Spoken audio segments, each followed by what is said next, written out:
رمضان المبارک کے روزوں کی ایک خصوصیت یہ ہے کہ اگر 6 کام انجام دیں تو اس کے گزشتہ گناہ معاف ہو جاتے ہیں۔ یہ روزے کی تاثیر ہے، یہ فضل خدا متعال ہے کہ آقا رسول خدا صلی اللہ علیہ وسلم ان من تمسک فی شہر رمضان ب6 خصال، اگر کوئی روزہ دار ماہ مبارک رمضان میں 6 کام انجام دے اچھی طرح سے، غفر اللہ لہ ذنوب، خدا اس کے گناہوں کو بخش دے گا۔ تو بخشش گناہ کے لیے یہ 6 کام انجام دیں، ان میں سے اکثر واجب ہے، ویسے بھی واجب ہے۔ رمضان مبارک میں پھر اس کی اہمیت اور زیادہ ہے۔ 6 کام، 3 یہ ہے ان یحفظ دین، اپنے دین کی حفاظت کرے، دین کو عمل میں جو ہے عمل میں حفاظت کرنا ہوتا ہے، انہیں دین پر عمل کرنا دین کی حفاظت ہے، نہ ان کی انسان دین کو کتابوں میں لکھ کے الماری میں رکھے کہ میں نے محفوظ رکھا ہوا ہے، یہ محفوظ نہیں ہے۔ کہ قرآن و سنت کو مثلا ایک کتاب ہے قرآن، ایک مثلا احادیث کتابوں کا میں الماری میں رکھا، یہ محفوظ نہیں ہے، وہ ضائع کرنا ہے۔ عمل میں یعنی واجبات پر عمل کریں، حد عقل اور محرمات سے پرہیز کریں، حرامت ایک کام، دین کی حفاظت کریں۔ وَيَصُونَ نَفْسَهُ، اور اپنے نفس کو محفوظ رکھیں، گناہوں سے محفوظ رکھیں، غفلت سے، لہو و لعب سے، انہی گناہوں سے۔ یہی چیزیں واجبات محرمات میں نفس کو بچائے رکھیں۔ تیسرا کام وَيَصِلَ رَحِمَ، صلہ رحم انجام دے، واجب ہے، ہر وقت واجب ہے، رمضان غیر رمضان واجبات ہے۔ خونی رشتوں سے تعلقات برقرار رکھنا ہے، حد عقل سلام دعا ہے، حد عقل خیر خیریت پوچھنے کی حد تک بھی آخریت حد یہ ہے کہ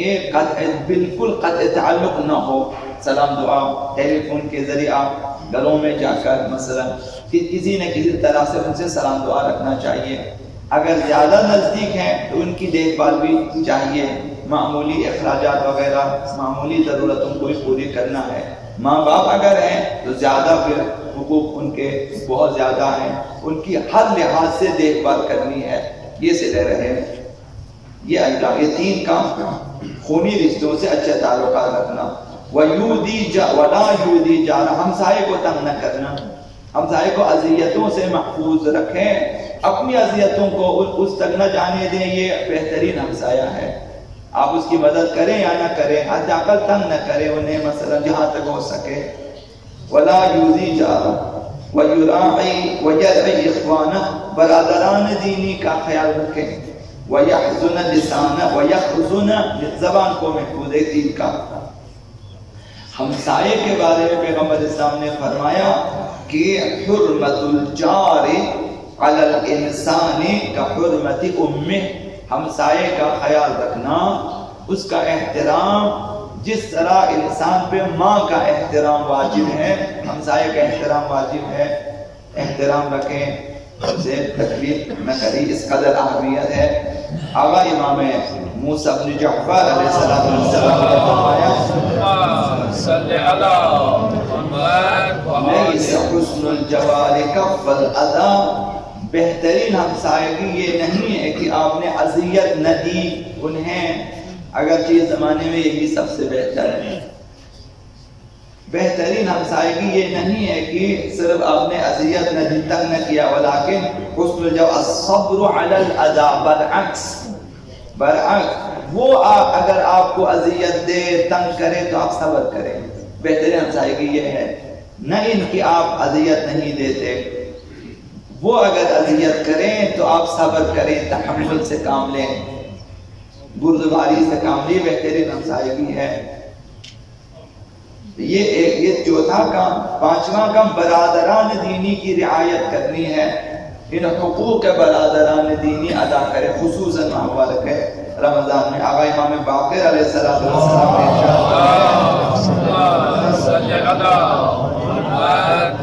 نے من حق المؤمن علی اخیہ المؤمن، ایک مومن کا یہ حق ہے اپنے دوسرے مومن کے لیے، اس کی گردن پہ یہ حق ہے، ایک مومن کا حق دوسرے مومن پر یہ ہے کہ ان یشبع جوعتہ،